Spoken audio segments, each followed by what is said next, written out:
Welcome, one, and welcome all to another exciting edition of the Toku and Anime Night podcast with your host, Astro Titan 94.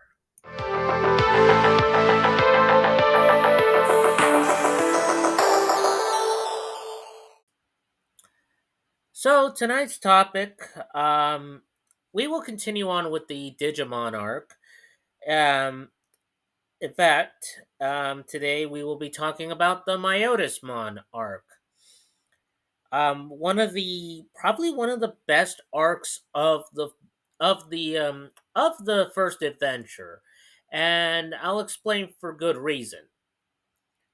But as well as this, I'll also be talking about, of course, the 30th anniversary of a real life tragedy that took place in Japan, and how that affected, of course, the world of tokusatsu in terms of not one but two shows, both done by Toei, and a former Power Ranger actor would go in an interview with another voice actor's show and discuss why he's missing, or why said actor is missing a certain body part. So that will be today's topics. And if you guys wanna, and of course, yeah, I happen to have Patreon. I also happen to have a coffee.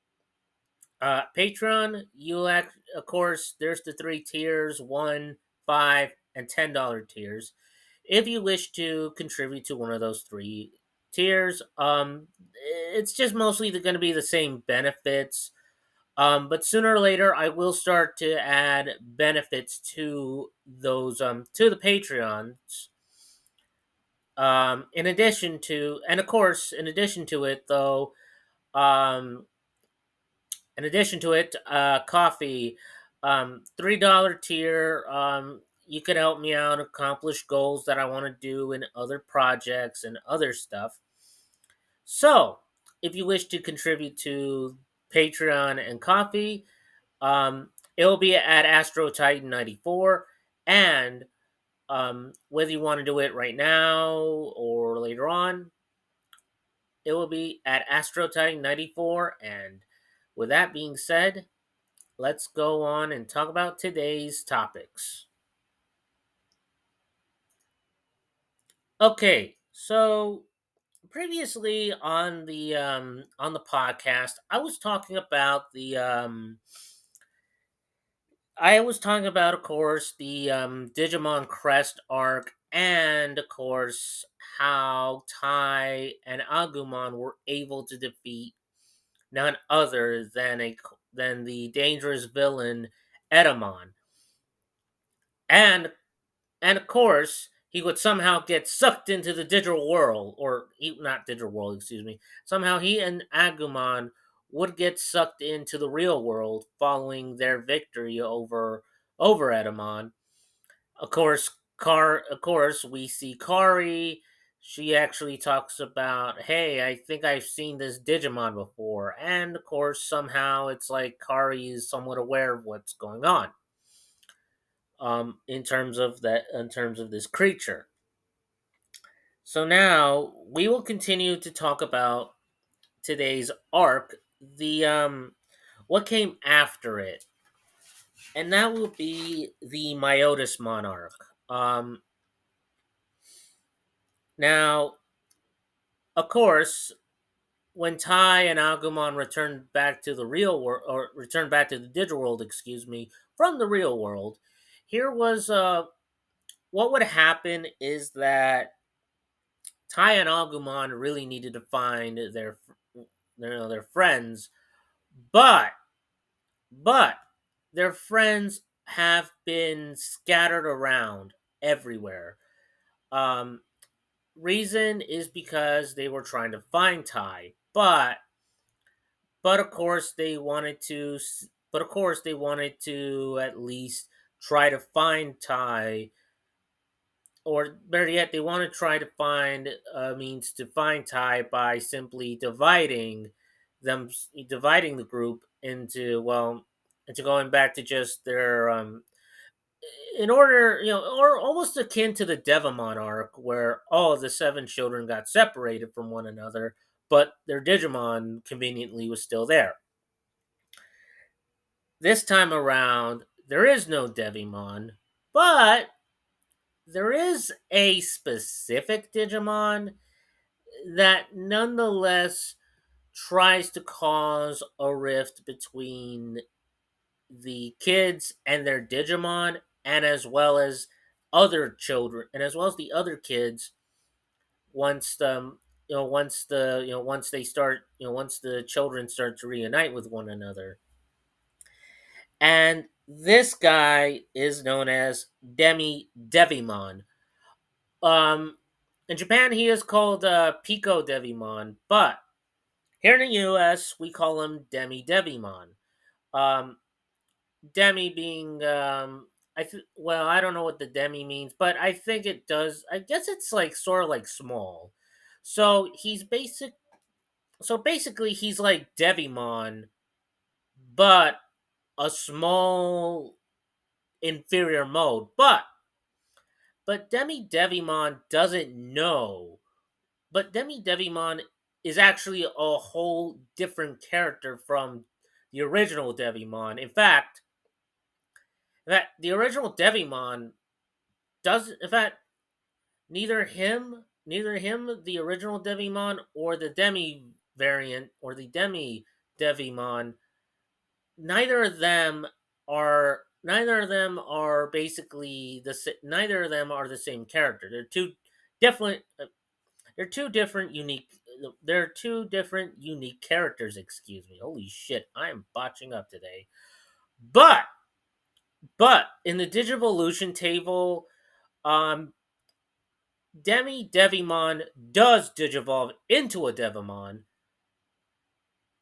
In fact, Demi Devimon is sort of like a small inferior version of Devimon, with the mask, as he happens to wear sort of like a similar mask design to Devimon, but he's literally just a ball. He's just literally a ball with bird legs and wings. That's it. That's all what Demi Devimon is at this point, folks. He is not, he's not like, okay, like a purple Patamon like creature, and there is a purple Patamon like creature in the actual Digimon, throughout the Digimon series, but that one, as far as I'm concerned, there's barely any media tackling that character. But nonetheless, Demi Devimon would of course start to cause rifts within many of the Digidestined and their Digimon. For instance, Demi Devimon would of course start to instigate like this rift between TK and his Patamon, which throughout the series we've seen both him and his Digimon. We've seen TK and Patamon be like good buddies, but Demi Devimon wants to of course divide those two, seeing as, oh, TK is probably the weakest of the group. But so yeah,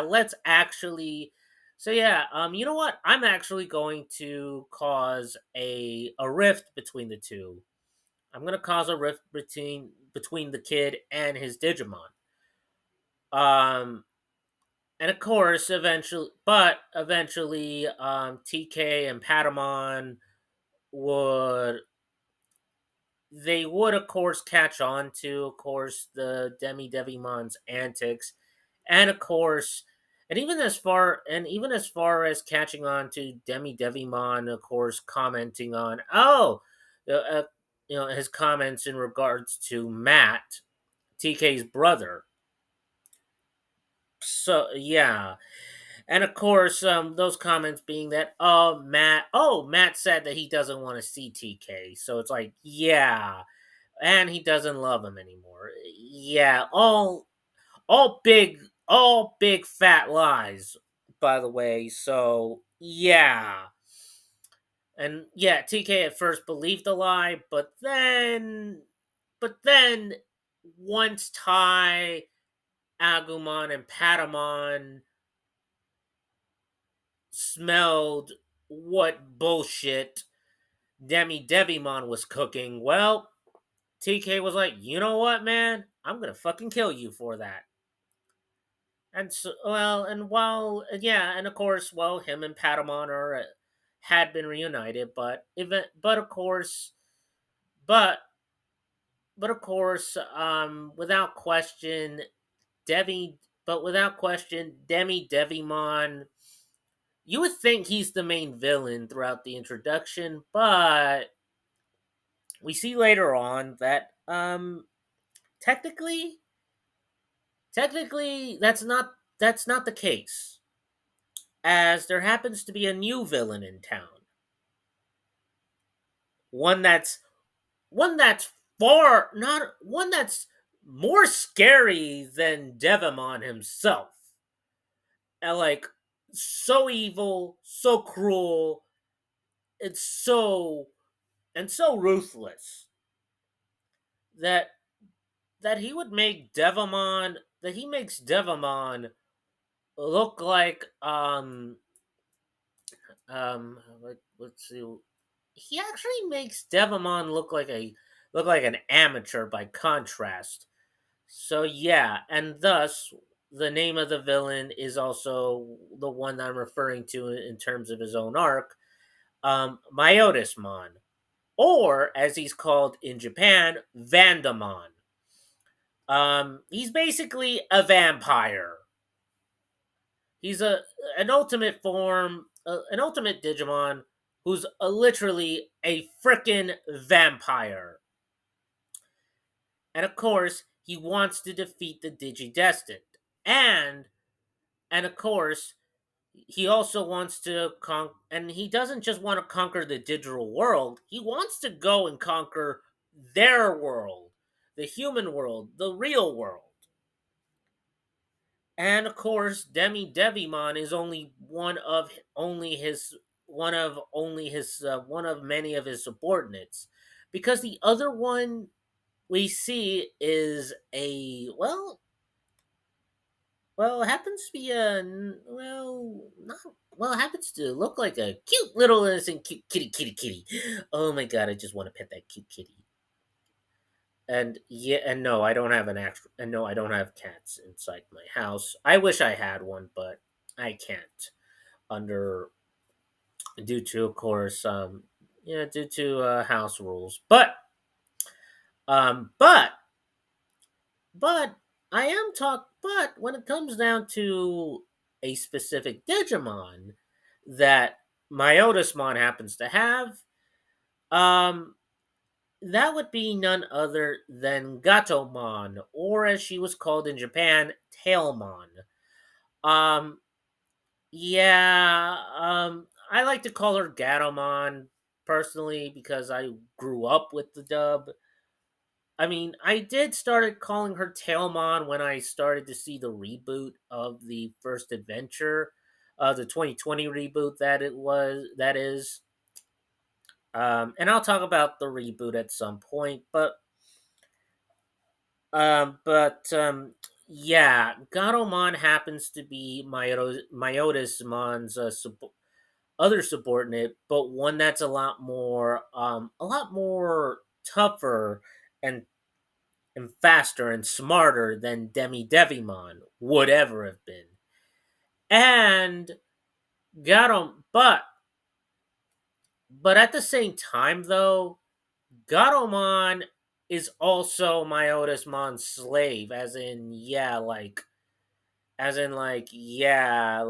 even if she dared go out of like if she went out of line with him, yeah, he would really go out of his way and treat her like shit. In fact, yeah, Myotismon, he's very abusive towards Gatomon. In fact, we see later, we hear that later. Well, we see later on when Garomon explains more of her story. Yeah, we see. Yeah, we would end up seeing her previous life as a Salmon and a court or Salamon, and of course of course during her time as Salamon, she of course Myotismon would take care of her, but he would also be downright abusive towards her. It's like holy shit. Definitely this guy, definitely this guy is truly an evil guy. Myotismon is truly fucking evil compared to Devimon. I mean, compared to Devimon, of course, because let's face it. I mean, I know Devimon was sort of I mean, yeah, Devimon would take control of people, no problem. But yeah, and I dropped something by the way. But Myotismon, he was literally the most fucked up villain in history. And I mean that literally. He was so fucked up he was that fucked up towards Salamon, a rookie Digimon. And even when Salamon digivolved into into the Gatomon that we know, yeah. While Gatomon was actually while Gatomon was somewhat loyal, the problem was that even then, Myotismon definitely, definitely, if Myotismon saw Gatomon go out of line, yeah, he would treat her like shit towards her. Yeah.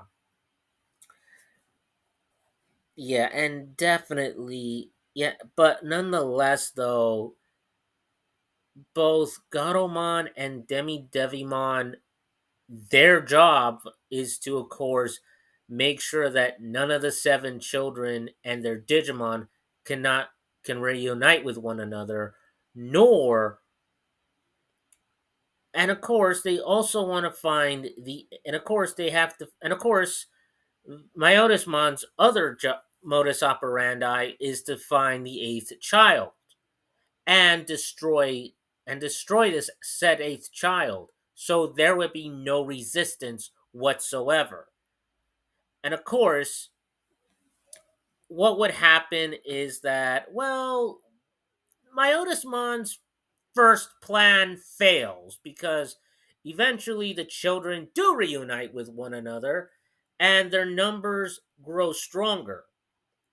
And not only that, but along the way, some of the Digimon can digivolve into Ultimate. Now, I said in a previous episode that yeah, eventually the other Digimon would digivolve into Ultimates, but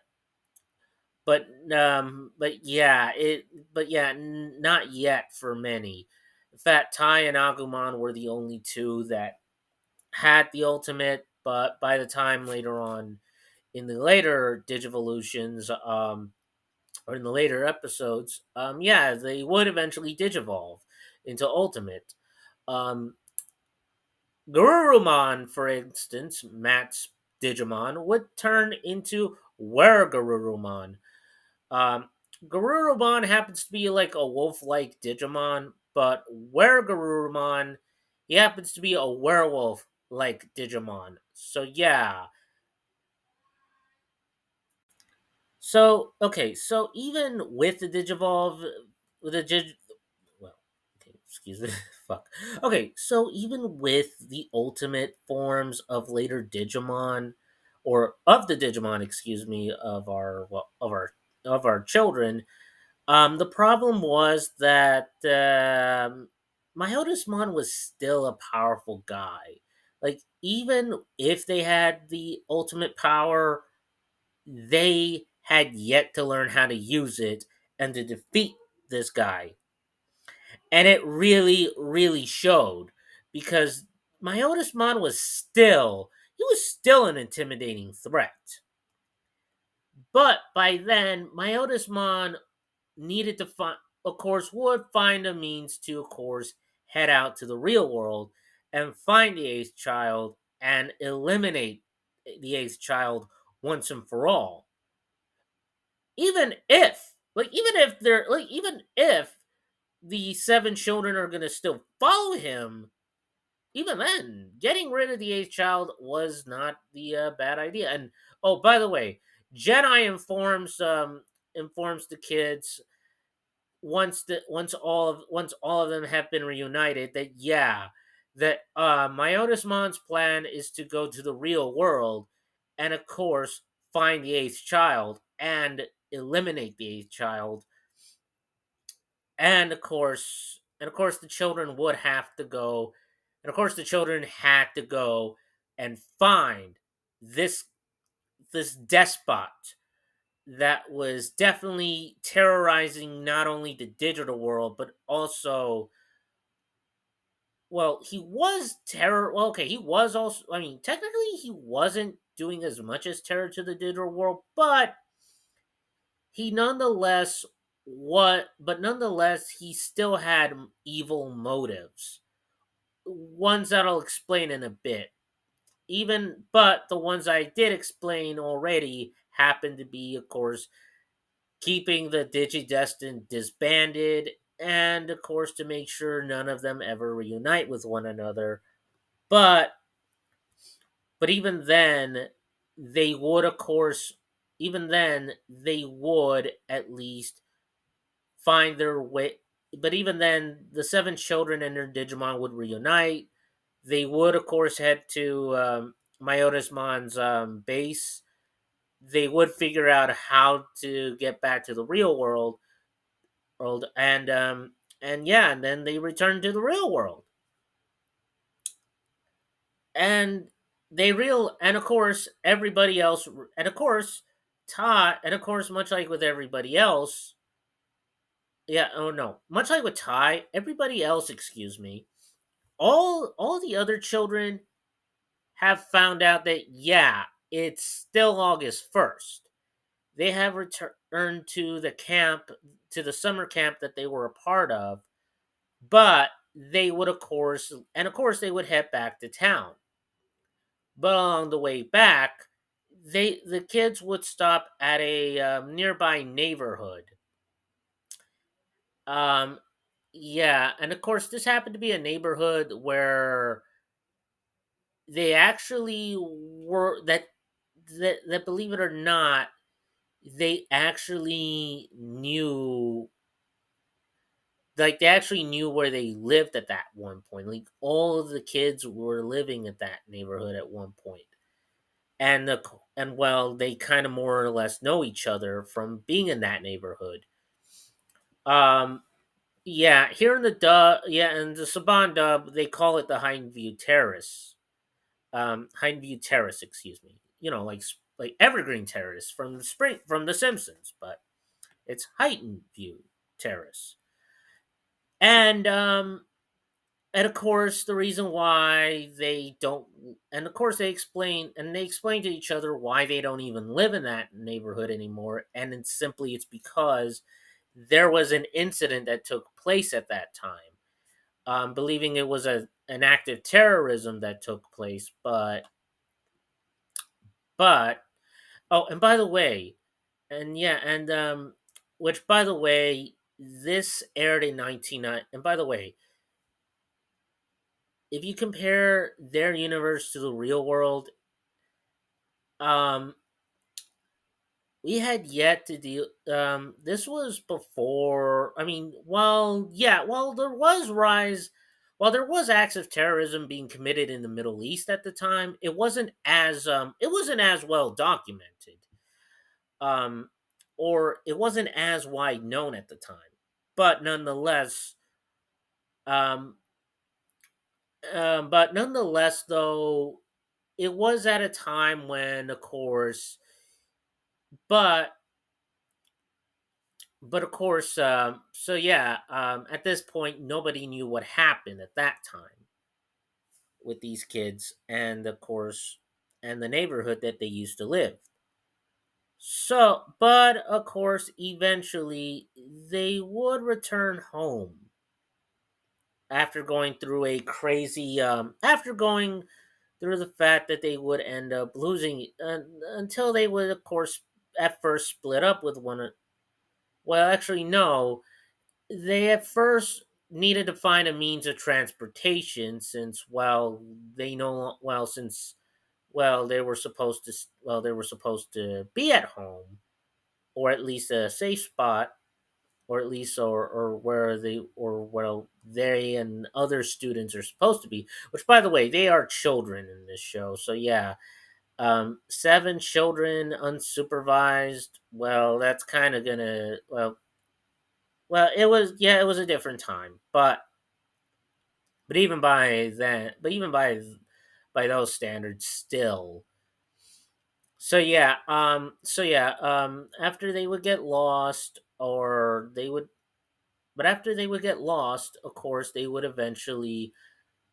reunite with each other once again, and of course they would set off to, and of course Sora would somehow con would somehow find out that that her cousin Dwayne is actually already in the road. So of course she actually hitches a ride from her cousin, which, by the way, which originally in the Japanese broadcast of the show, Sora did not.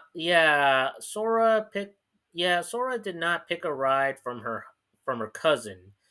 In fact, the guy that picks up Sora and her, and her friends aren't even there. They're not. Of course, of course, all the children don't even know who the hell this guy is, including Sora. So yeah, it's just some random stranger. And yeah, and yeah, stranger danger. But don't worry, nothing bad really happened to them, unless you count one of the Digimon, of course, having to, of course, having to leave behind a stinking pink, like a stinking smell, like a stinking hot pile of pink shit on the van that they were on. Oh, and an occurring and a sudden Digimon attack. But eventually the kids would return. Eventually the kids would return back home, and of course, they would reunite with their family. Ty would obviously reunite with his mom and his sister Kari, we saw earlier. But Ty's mom, this was probably the later. This arc was her debut, as well as Ty's father. Um, of course, with Joe, technically he doesn't. Well, although he does acknowledge that he happens to have family, Joe actually happens to have an older brother who's technically of legal age. Yeah, who's more than old enough to take care of people. In fact, yeah, he's like a very old, like a very older adult. So yeah, yeah, definitely there's that. Sora would reunite with her ma, of course. What what else? Of course, Izzy would reunite with his family, though adoptive family. Um, and of course, here's a fun fact about Izzy. Izzy basically Izzy he basically happens to have basically Izzy's real parents died in a car accident while he was an infant. And of course, the cousin of one of Izzy's parents, um, would of course along with his wife, would take care of the young of the infant Koshiro, um, and of course, and then they would later on go on to just treat him as their own child. Well, yeah, definitely there's some realism to that. Um, Matt would reunite. Matt would technically reunite with his dad, though. Though his dad is kind of like he's like literally this guy was like literally this guy's like, oh god. It's like, yeah, he always sounded like gruff. It's like, oh god, like I don't want to deal with this shit. Or better yet, I actually have look. I'm sorry, Matt, but I have work.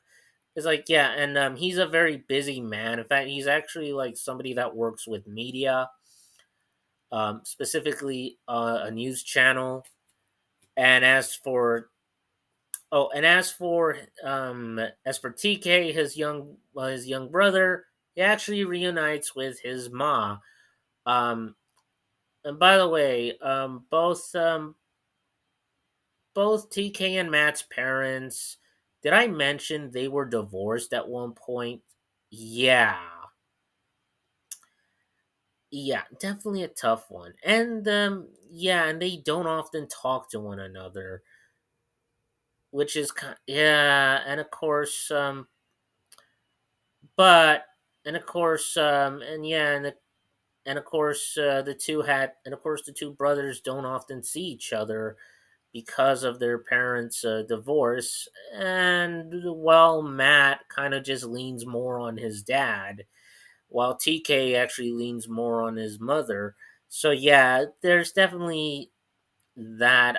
Or so yeah, to the point where TK is actually, or to the point where TK mostly spends his time with his ma at home. Especially later on in the later adventures. Yeah, there is a season 2, but I'll talk about that another time. And Matt, well, technically he does live with his dad. Oh, and finally, Mimi reunites with her parents. But anyways, so technically, so yeah, and all of that happening when all of the adventures of all the 2 arcs of Digimon and the and the rest of the parts I'm explaining now here all happened in one day on August 1st, 1999. That is crazy. That is fucking crazy. But here we are. So, of course, several days pass by, and Myotismon, of course, unleashes his attacks um, around Japan, and of course, Matt, and of course, Ty and his friends would of course stop, and of course, the Digidestin, excuse me, would would be able to prevail in taking down those threats, but but of course but of course they would also have to see some Digimon who were kind of just who only just left to the real world just to venture out, being killed by Myotismon in cold blood, to the point where one of them, even to the point where like one of the Digidestin, specifically Matt, really felt sadness for those 2 Digimon that were horrifically killed, to the point where he would of course to the point where he and his brother TK would have their Digimon take the fight to Myotismon. And also, what was also happening later on was Kari would end up meeting Gatomon. Of course, Gatomon basically has sort of like a disdain towards humans early on. She thinks humans are beneath her. But then she meets Kari. following the fact that the following the fact that the Kamiya that Tai and Kari's cat, their pet cat, would somehow get lost. Of course, Gatomon, and of course, Kari would meet Gatomon for the first time. Kari was kind of kind to Gatomon, and Gatomon was like, "What the hell? This one's actually kind to me." Which is what would start to develop, of course, Gatomon having second thoughts about humans, and and of course also reminding and also she reminds of how Vandamon treats her like crap, versus, and of course how she actually views the humans here, treating her a little bit more like good people. And of course we would also late and of co- but after Ganomon would leave, um of course, just so she can continue on with her mission, she actually she and Wizardmon meet. In fact, Wizardmon happens to be a good friend of Gatomon's, and Wizardmon explains that, yeah, you're not actually an evil Digimon. You're not a weapon of evil. You're actually good. That you're a good, kind-hearted person. Just that you're actually having to, just that you're taking orders from a very shitty, evil person. And well, he is on point. And the best thing that he tells her is to just leave Myotismon and just start fighting alongside with the Digidestined. And of course, as time, and of course later on, Kari would also see Gatomon, and Wizard would also see Gatomon once again, but also this time she would also see Wizardmon. And of course, what would happen is that, of course, Kari would also happen to, of course, Wizardmon would tell Kari and Gatomon that, yeah, they happen to be that yeah, Gatomon happens to be Kari's partner. And of course, and of course that Wizardmon, and of course Myotismon actually happens to have the crest of light and the tag to go with it. And of course, Gatomon, would eventually, and well, Gatomon would of course, and of course, Gatomon would go and just decide that, yeah, you know what, I'm leaving. She would actually just defect. She would actually leave Myotismon, though Myotismon would eventually find her and, well, attempt to kill her. But not before finding another. But not before finding the eighth child, as now that he, as now, of course, as now Gatomon, as now, of course, as to prevent Gatomon and that partner to ever be a thing with one another. Um, but eventually, Myotismon finds out who that partner is, and eventually goes about and is about to go this close to killing Kari and Gatomon, both, until Wizardmon would take until Wizardmon would, of course, would make the ultimate sacrifice. Yeah, he would take a bullet.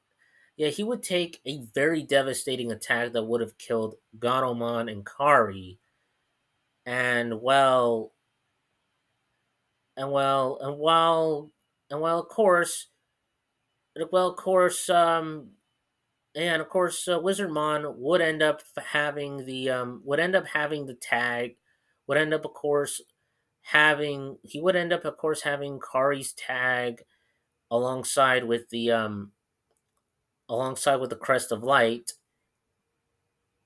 to the point where Kari would now hold the Crest of Light, and of course her tag, much so that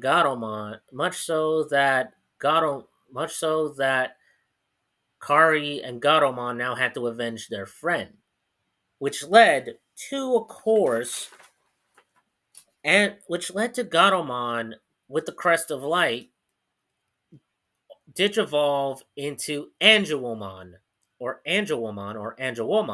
however you want to pronounce it.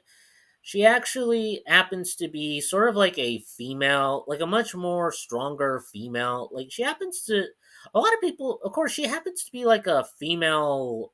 Like she happens to be like a female angel chick, though, and of course her design is like, oh my god, definitely hot as hell. Like oh my god, like her costume, man. Okay, I'm good. Okay, I need to get on topic. But one, but of course, Gatomon and of course Angelwomon would technically defeat Myotismon, but Myotismon isn't killed off because the reason why is that Myotismon would get powerful, and this would of course this would have him digivolve into Venom Myotismon,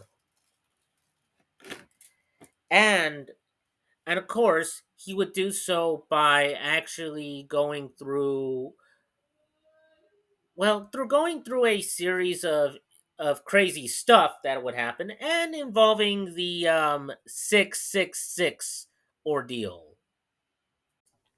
So yeah, believe it or not, Digimon made another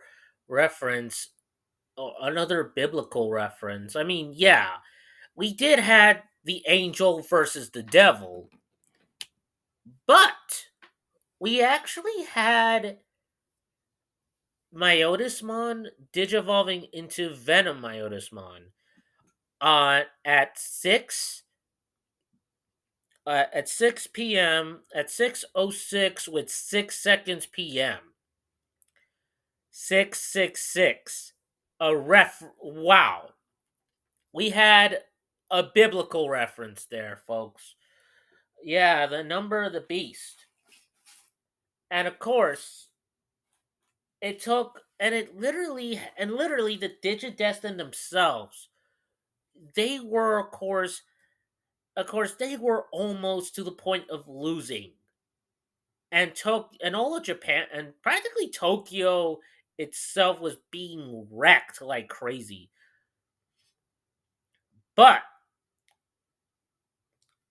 but of course Angemon and Angelwomon would find a way to help out, of course, the would help out the Digidestin, and that would have gonna have Matt and Ty, and they would shoot Matt and Ty with their attacks, but only for those attacks to actually boost their Digivices up.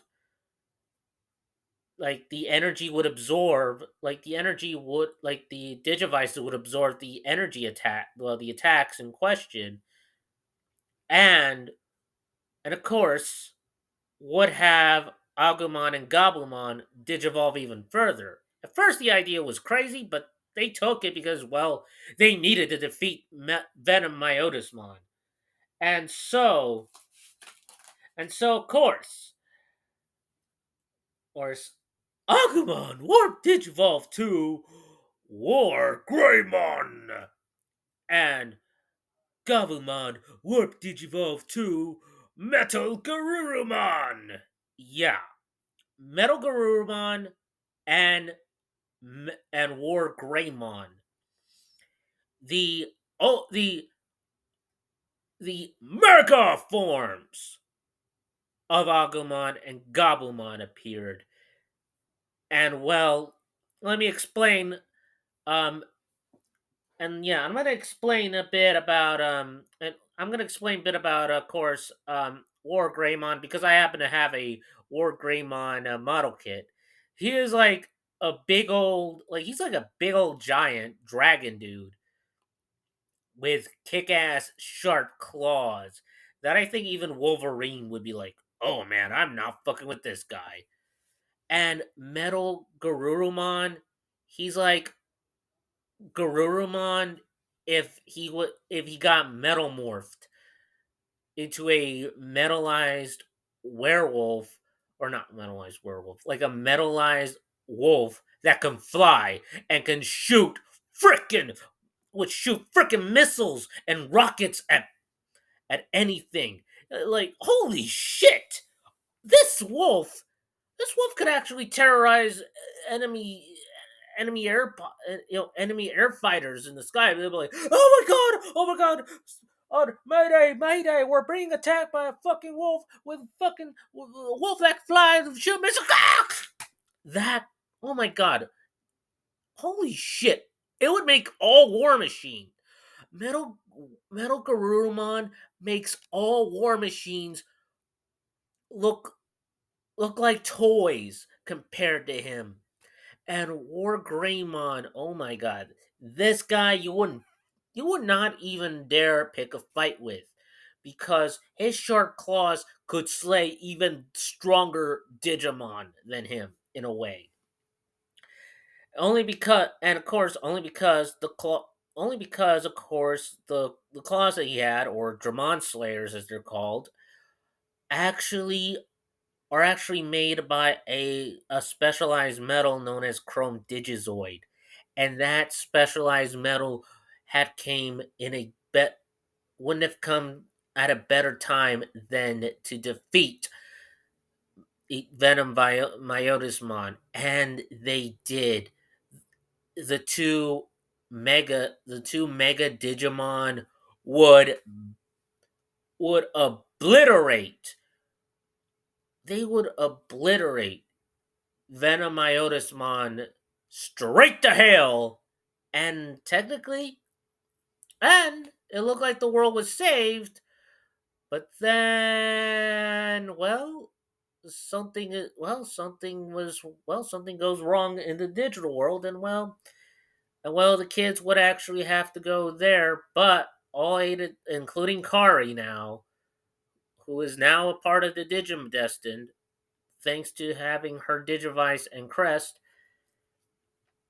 but not before saying some tearful goodbyes to their parents, and off they go to the digital world. And what happens? Well, that's a story for another day. And what did I think about this arc? I think it was actually a pretty cool arc. It was like literally the arc that defined. I think this arc defined the Digimon anime in a way.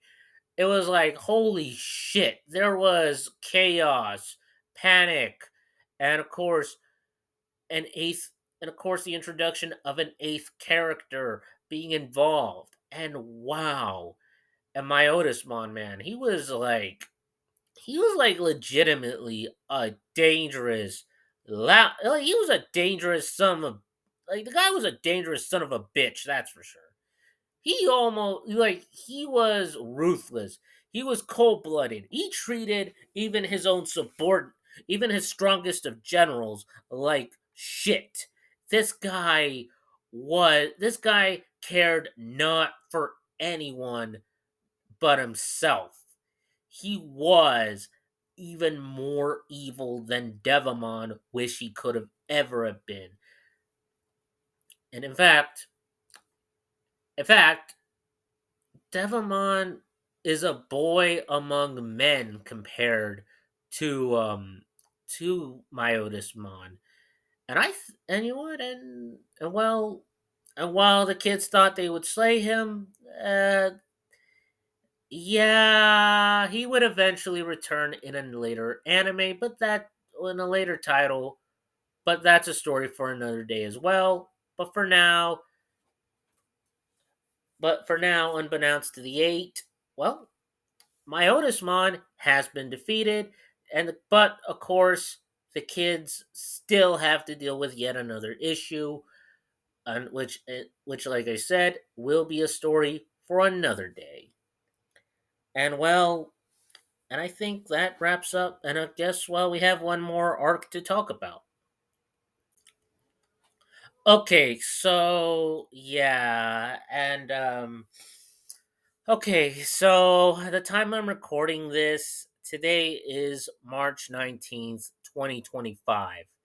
Um, a year ago, and yeah, tomorrow, and by the time I have this video uploaded tomorrow, it would be by then at least March 20th, 2025.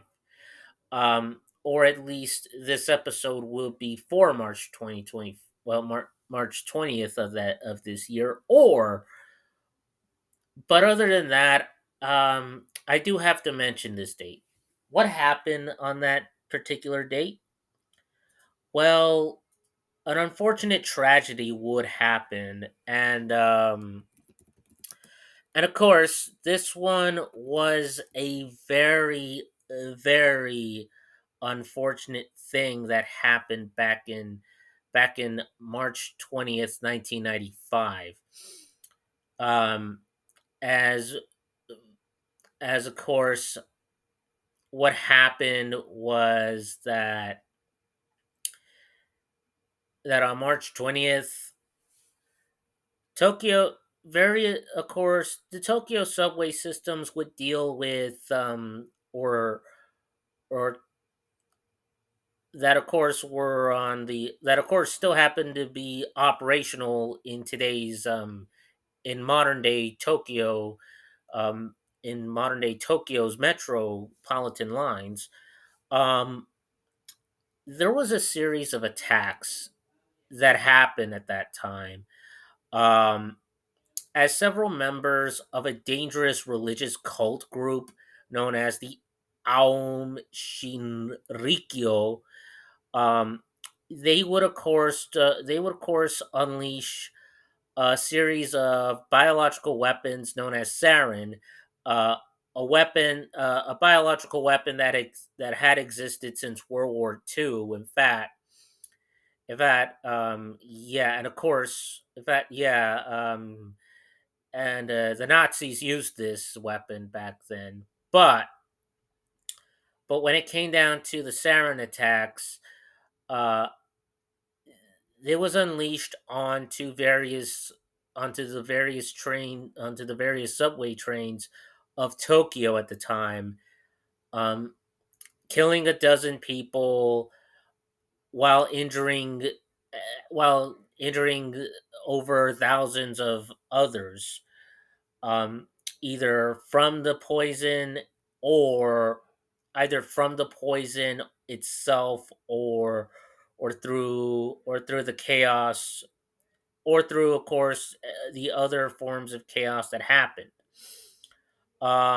Yeah, and of course what happened and of course the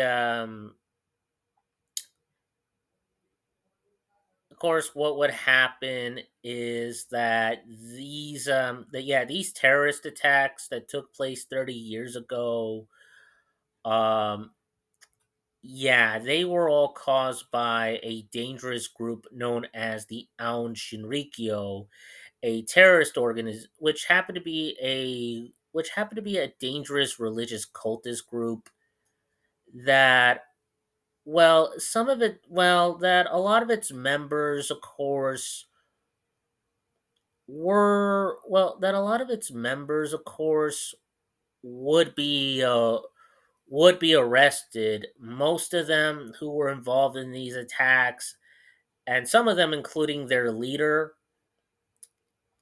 of this group, um, yeah, they would, of course, they would all be arrested, including their leader Shoko Asahara.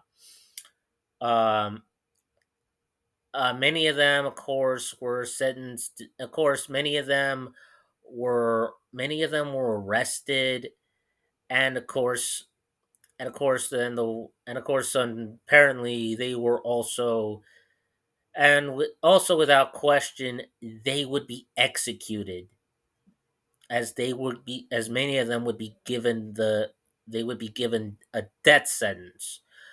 There was one person who was a part of that group, though the person in question made the sarin, but that one person was that one person would be arrested in 2010, but would later on be acquitted in 2012 on the account that she didn't knew what happened, on the account that she didn't knew then on what on what they were using the sarin for.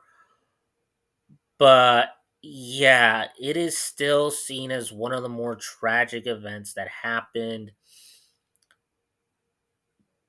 And of course, many of those people, without question, and many of those people who were the victims of the attack sadly had dealt with unfortunate deaths, while those who were while those who were unfortunate meanwhile those who were responsible for it are currently still are current they've been arrested and been given life sentences, or by now they have or by now they're or by now they have been executed for the horrific tragedies, including their leader Shoko Asahara, who the guy who of course there was a saying, of course, of course, who the Japanese government would tell, would of course happen to inform that this guy claimed to be the second incarnation of Jesus Christ, and believed that there should have been an apocalypse happening. And yeah, and this all happened in 1995. So and at that time, the world was 4 years away from Y2K, and of course, that was when people were afraid that, oh yeah, by the time January 1st, 2000 hit, bad stuff would happen, and well, nothing bad happened on that date. Uh, probably except for those who, probably except for the death tolls of those who who rather took the easy way out, but in reality, nothing happened. January 1st, 2000 was just like any other day of the year. Well, apart from it being New Year's Day and everybody was drunk off their asses, but that's neither here or there. So why do I bring up the Tokyo sarin attacks? Well, it's because also this year, 1995, also this year, 2025 marks the 30-year anniversary of the Japanese Super Sentai show that would later on become Power Rangers Zeo here in America, Choriki Sentai O Ranger.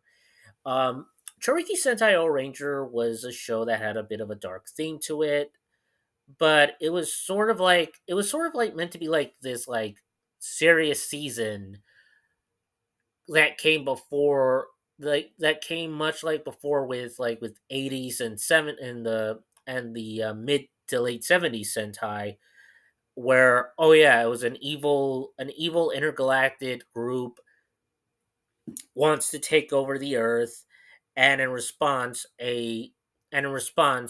military a specialized military group would be formed to stop this intergalactic despot. And of course, the show O Ranger would take place in 1999 in terms of the show's year. What happened was that, and of course the show early on didn't have to deal with any issues, but when the attacks that were unleashed by Asahara and the Aum group happened, what would have fortunately happened was that Choriki Sentai O Ranger would, without question, had to go through some changes. Um, as far as rewriting several episodes of the show in order to, of course, in order to make sure that in order to make sure that, in order to make sure it was not to offend anybody who had families or any like family, friends, or any form of relative of any kind whatsoever, um, or themselves, or these individuals themselves, for that matter, having to deal with having to deal with the unfortunate tragedy. And of course, it would prompt the next year's season of for 1996, which would become Gekiso Sentai Car Ranger, which would later on be adapted into Power Rangers as Power Rangers Turbo, to becoming more of a goofy and comedy season. Which when Car Rangers when a lot of the elements from Car Ranger was adapted to Turbo, yeah, it was just yeah. While some people, while a lot of people thought while many people believed Blake Foster was or better yet, the Justin Stewart character, the Blue Turbo Ranger character, was the main turnoff for them at that time. In reality, it was because of the climate change in Japan at the time for Power Ranger, well, for future Power Ranger programming, in terms of the adaptation. So and of course, had these attacks not have happened, we don't know what, but we would not have. Well, we don't know what the well we would well one well we can rest assure you well I can rest assure you that it would have been a different story for the 96 Super Sentai at the time, and what would have been the fifth season of Power Rangers would have been a completely different story. But at the same time, though, because it happened, yeah, it was rather unfortunate that it did happen. um and of course, the shift in direction for Sentai at the time had had some, definitely had a it definitely had future effect problems for Power Rangers in the future, well, around the years later. But eventually Power Rangers did bounce back with Power Rangers in Space in 1998. But other than that, though, yeah, the sarin attacks definitely were not exactly they were without question one of the more horrific tragedies that happened. um in pop culture there were now in pop culture there have been references to that, to, of course, this to the whole ordeal. In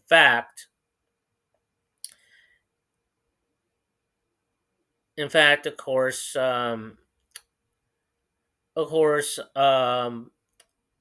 what happened would be that various, like there would be there would be like a novel where the main character's spouse, of course, happened to be one of the victims of the attack.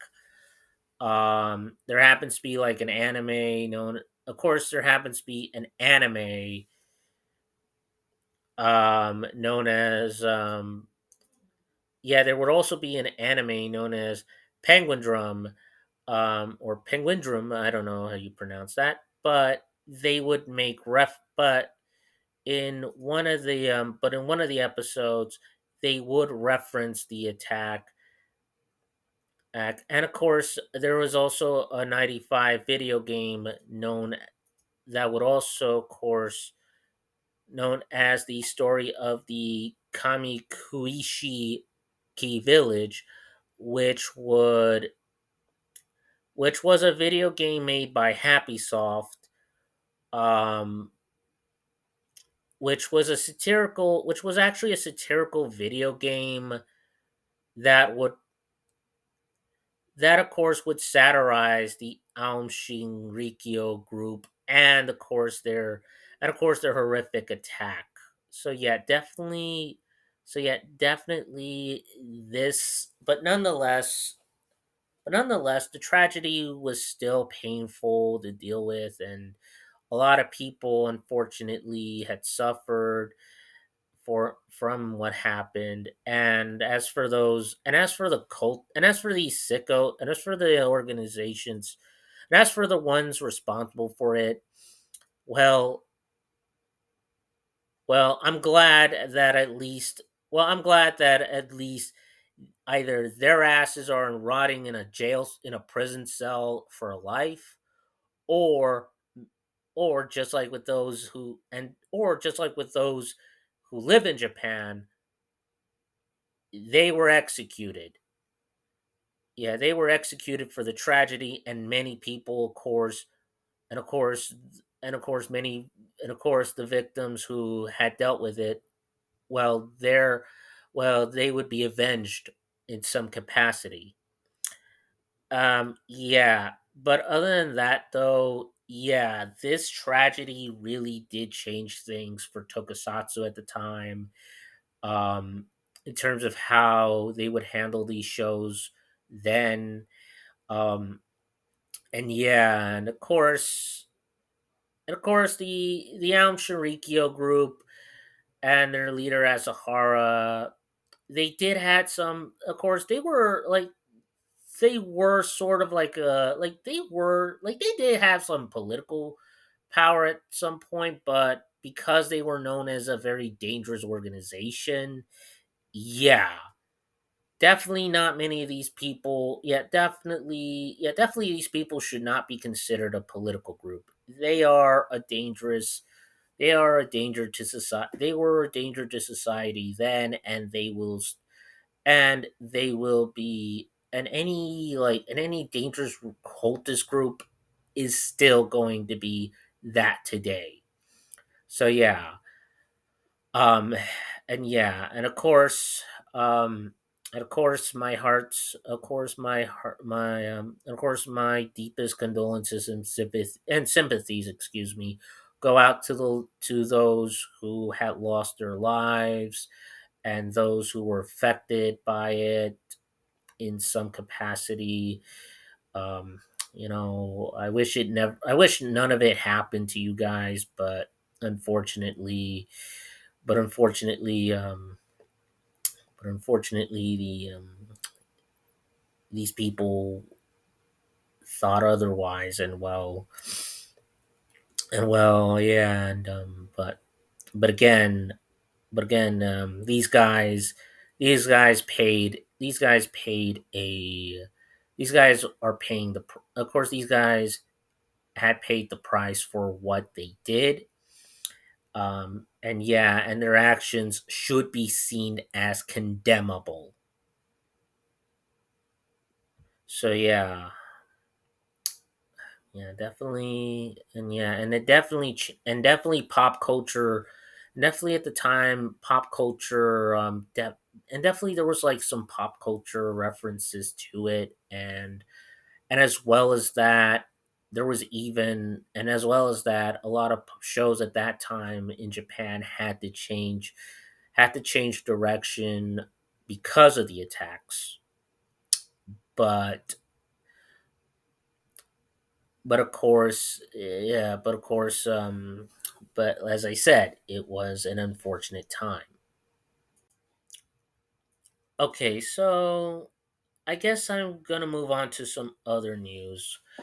Okay, so here's something that I never knew in life, involving one of my favorite actors on Power Rangers. So, believe it or not, Walter Jones doesn't have a middle finger in one of his hands. Seriously, I'm not making this up either. Walter Jones doesn't have a middle finger, specifically on his left hand. Um, I didn't knew that. And I've met Walter Jones. I've met Walter Jones. I've met Zach Taylor, the original Black Power Ranger. I have met him, and never did I ever notice that he was missing a middle finger in his left hand. That is something that I didn't. It's something that I didn't even knew. Like, I even took a picture with him once and shared it on my experience video or my convlog video back in 2024, and even on social media. But and even then I was completely oblivious to know that he was missing a finger. Yeah, and recently, um in the Jim Cummings show, Walter Jones was a special guest at that show. Um of course, he and Jim Cummings would talk. And yeah, and Jim Cummings, in case you guys don't know, he happens to be the voice of Winnie the Pooh and and a lot of various Disney cartoon characters. Um, but I kind of recognize him more for Winnie the Pooh and Tigger the tiger. Yeah, the tiger that always likes to jump with his tail. Yeah. But yeah, and of course, and Jim Cummings has had various actors appear on his show. Um, and of course, this was not the first time the Jim Cummings ever had Power Ranger actors involved. In fact, another actor, Austin St. John, yeah, he would appear on this one, and that was the episode where he infamously said that he was going to launch a t-shirt brand that would have famous quotes even from infamous people. And yeah. But don't worry, Walter Jones in this one did not have anything shockingly offensive to say, but he did had a story nonetheless that is still that will still leave your head scratching. Okay, so when Jones appeared in the show, he actually one of the host, not Jim Cummings, but his host or his host that he actually would work with would of course go out of his way and ask, "Hey, Walter Jones, how come you're missing a middle finger on your left hand?" And Walter Jones would explain this on the Jim Cummings show that back when he was 4 years old, he and his sister would once upon a time mess around with a firearm that actually was loaded, but it had the safety. But but when the 4-year old Jones actually took the safety off the gun, well, it would, yeah, and would of course he would mess with the gun. Yeah, definitely the bullet does not. Yeah, definitely he was on. Yeah, definitely his middle finger was on the business end of that firearm. Um, yeah, it's and throughout the rest of his life, that of course he's going to be around for Lord knows when. Um, he's gonna be without a left middle finger. Yeah, all because of what happened to him at age 4 when he messed with a gun. Um, and yeah, and of course, he would explain that. Oh yeah, when he was living in Detroit, in fact, that's where Jones would live. Um, Yeah, of course, he would explain how he would deal with his life without a middle finger on his left hand, such as he could not learn how to type because he was missing a middle finger. And if you must know, like you do need all the fingers and thumbs. You do need all the fingers to type. In fact, your ASDF is in fact on your keyboard. the D um, the D button will always be where your middle finger would press it. Yeah, it would always be the button that the middle finger in question would press. And of course, Walter Jones was missing a middle finger, so he could only use ASF on his left hand and not the D. So and of course, he also explained that there was a story where he ended up where someone once thought he flipped them off, and then he tried to go after Jones and even dared to try to attack his finger, but then he didn't realize that, Jones doesn't have a left middle finger. And of course, and when Jones showed it to the person that of course he that of course thought, oh, he was flipping him off, it turns out that this person was actually already fearing for his life, because, like, oh my god, he doesn't have a finger. Oh my god. Yeah, he was like that, according to Jones's interview. Well, okay, well, yeah. If you want to hear that full interview, yeah, it's on YouTube. But long story short, though, um, he kind of the fact the fact that he had no middle finger on his left hand also meant that he was unable to qualify for the army. And the reason why he was not able to be qualified for military services is because in the military you need, of course, soldiers that have literally everything in their body, all including all their fingers and thumbs. Jones was missing his left middle finger, so yeah, his middle finger on his left hand. So therefore, they couldn't accept him.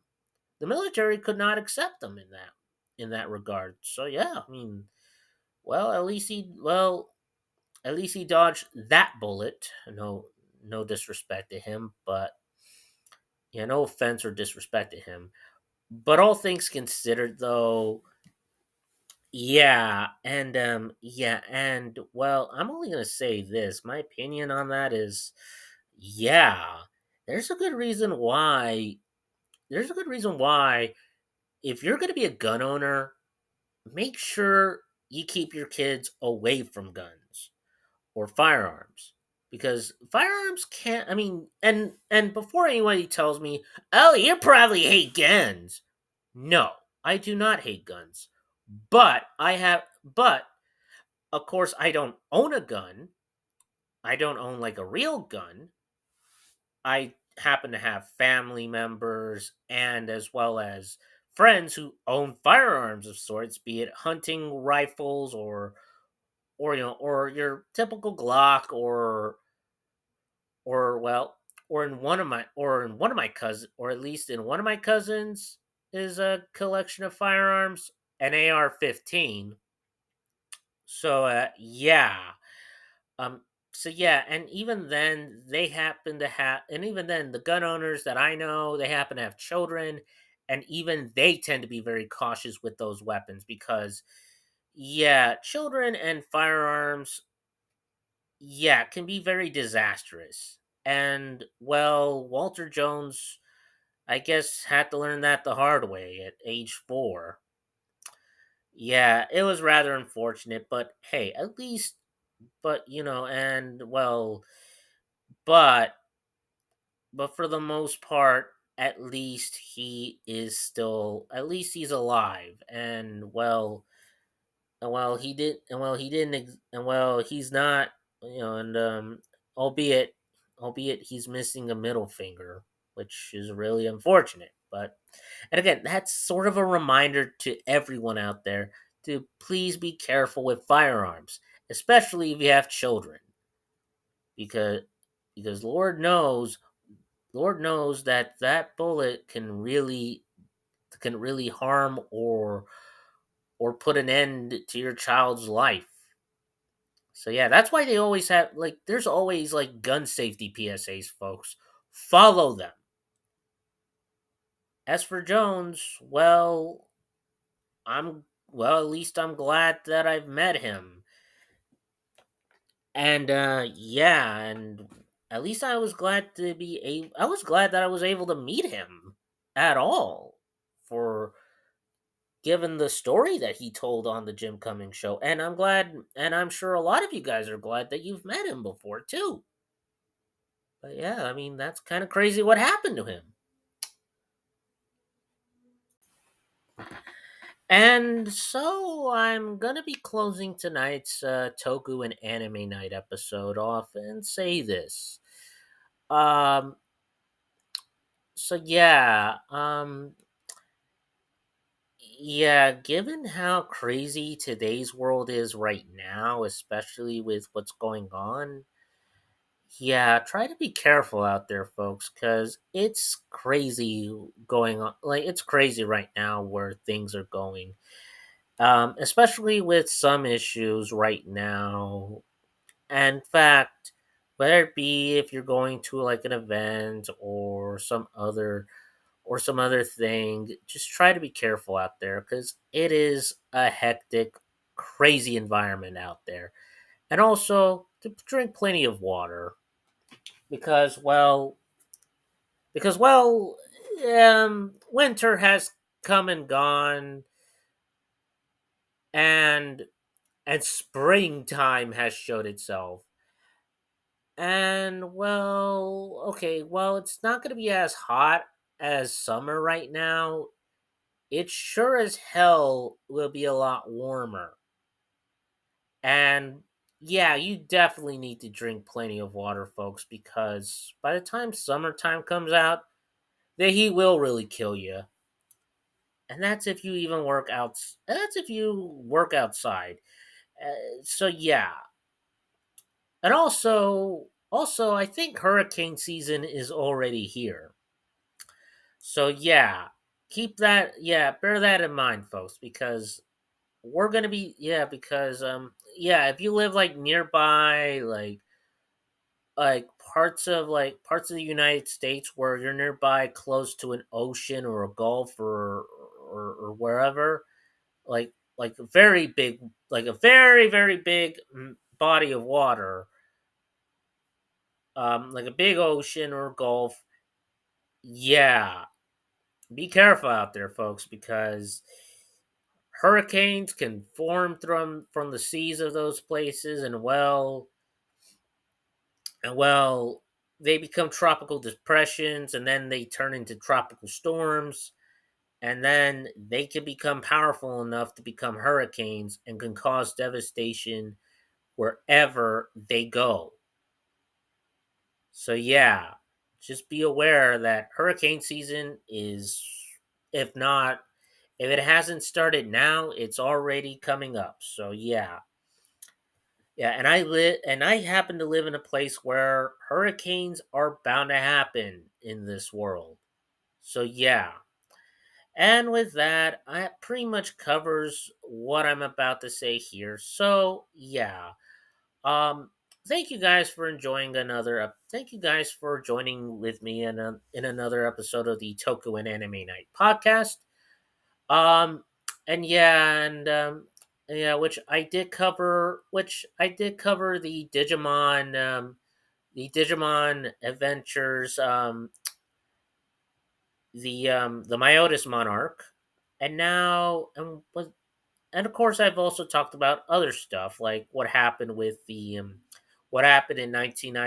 March 20th, 1995 in the Tokyo sarin attacks, and Walter Jones's and the reason why Walter Jones, the actor of Zack Taylor for the very first season of Power Rangers, is missing a middle finger. Oh, and yeah, I'll talk about other topics later on. But until then, my name is AstroTide94. I will see you guys next time. And as always, please be kind to one another. And I will catch you guys on the flip side. Welcome, one and welcome all, to another exciting edition of the Toku and Anime Night podcast with your host, Astro Titan 94.